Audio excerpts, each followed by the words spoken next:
Timbre is the very set of harmonics which make up each sound.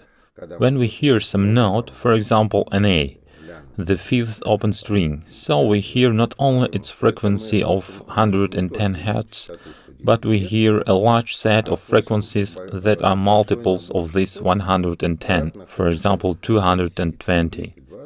Timofey, sorry for interrupting you. Did I get it right that we are kind of shifting into the category of a top class now? Well, not the top class maybe, but rather expensive instruments. No, you didn't. The fact is that when we talk about the top class, we are talking about, well, that's, generally speaking, a quantitative characteristic. Well, I mean instruments not for $300, not for $500, but serious handcrafted instruments. No, that's not true. An instrument for $300 may also have a normal timbre. But what is the point? The point is that the quality of this timbre, quality in the sense of is it correct or is it not correct, is determined by the fact whether these overtones that are above the basic tone of the note, whether these overtones are harmonics, that is, whether they are multiples of the frequency of this basic tone or not.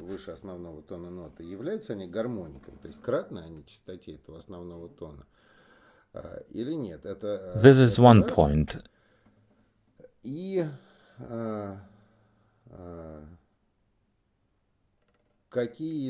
And which of these overtones are activated, because there are octave harmonics. There are harmonics of fifths, which constitute a fifth over one octave from the basic tone. There are harmonics which represent the major third, that is, one major third over 2 octaves from the main tone. They are of deciding importance, because a third and much more a fifth and much more an octave are consonance intervals, and when they enter the sounding of the very note, then in fact the note represents a kind of chord.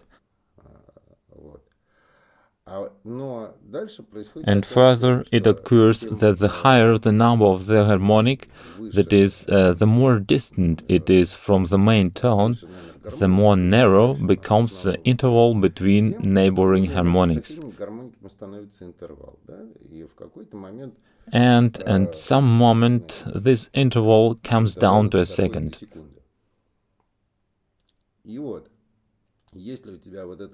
And if you have this low spectrum of harmonics, for example, up to the 10th,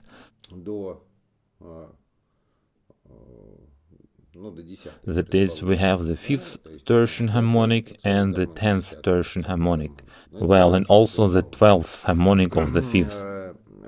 And if this low spectrum of harmonics doesn't work, but only the main tone of the note is working, and these high dissonant overtones are active, the sound is in the result sharp, empty. There is no depth in it, but there is a nasty ringing. It comes across as glassy, ugly, hard, dirty. You can describe it as you wish.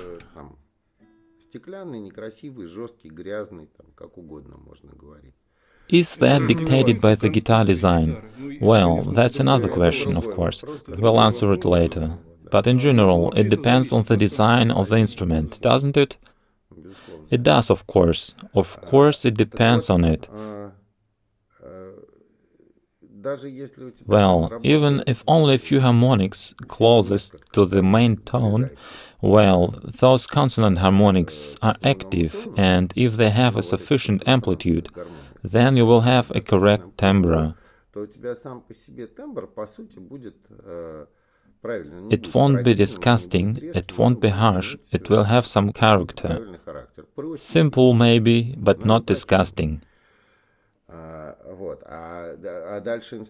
And a top-class instrument is set apart simply because he has much more such working harmonics. They are tuned well, and their very consonant harmonics are active in a higher spectrum. Well, and this is an instrument of another class.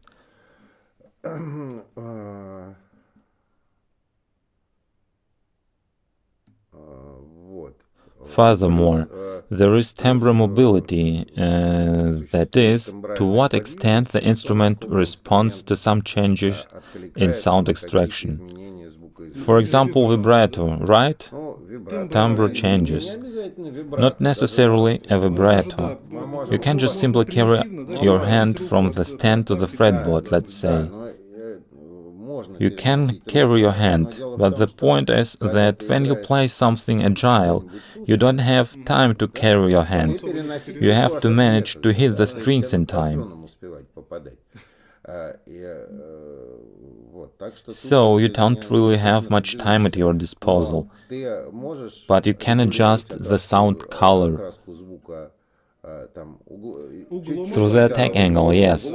And a distinguishing feature of a high-end instrument is that the slightest small change in the attack angle, it's reacting. Yes, it's reacting.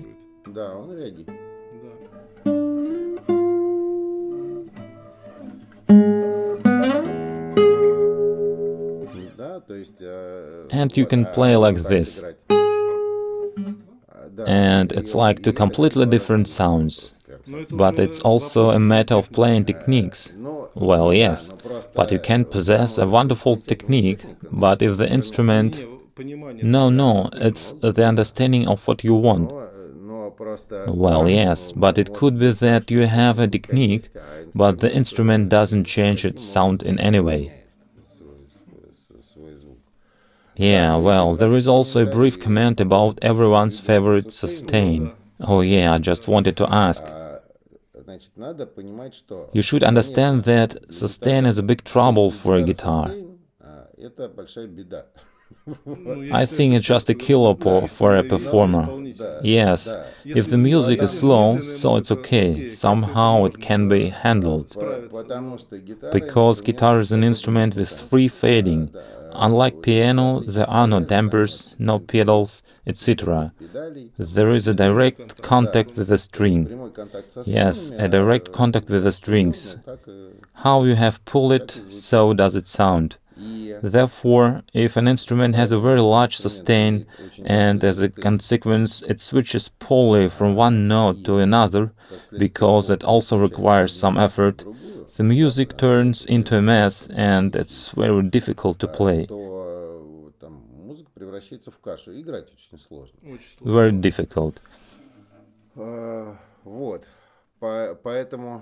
That's why this effect, the effect of melodiousness of a guitar, which exists, of course, this effect is connected not with sustain, but with the rapid flow of one note into another. Well, I get it. And it causes the fact that there are no holes, but all this also relates to the attack, by the way, and there is a feeling of this melodiousness. Plus the controllability in the sense of the same vibrato. That is, you can swing with your left hand and prolong the sound, amplify it a little bit.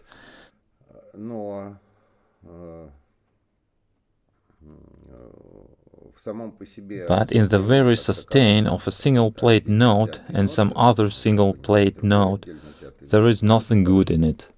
I remember our meeting with Romero as he took the instrument, a high-class instrument. The first thing he said was, "I wish the sound was shorter."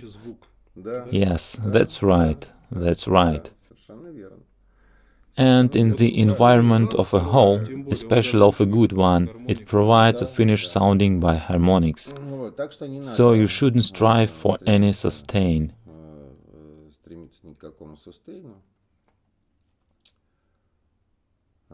But there is some actually in this guitar too, isn't there? There is some in any guitar, of course, because you have time of fading. The point is simply, how does this very fading look like?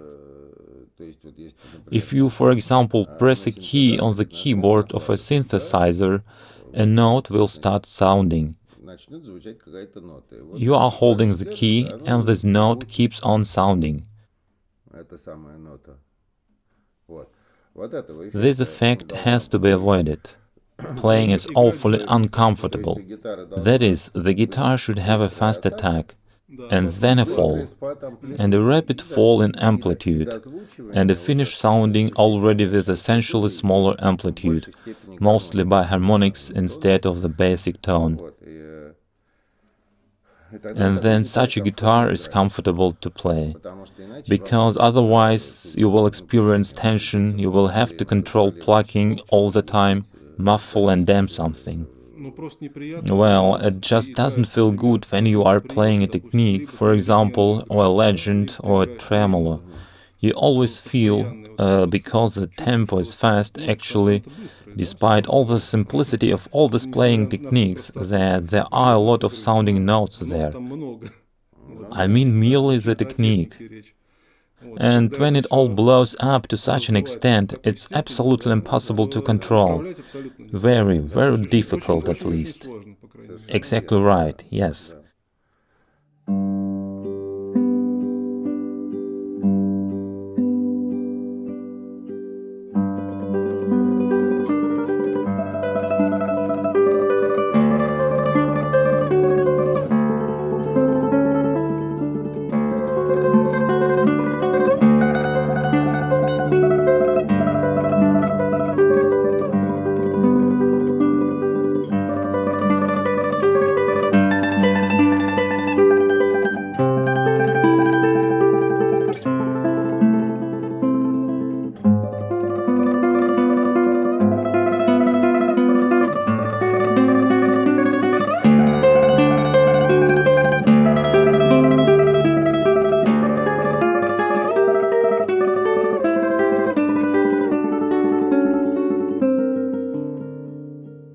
And by the way, speaking about blowing up, another criterion belonging to the part of dynamics is how easy it's to change from forte to piano. Switching. It's not a problem to change from piano to forte. You hit it harder and here it is, forte. But to switch from forte, it should be the instrument itself that switches. Because when they're... Oh, you just hit it. I just stepped with my heel, in a matter of speaking.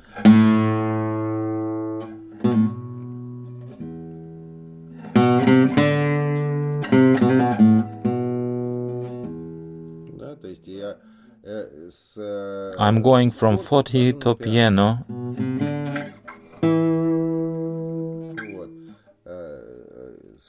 And there is no trouble with it.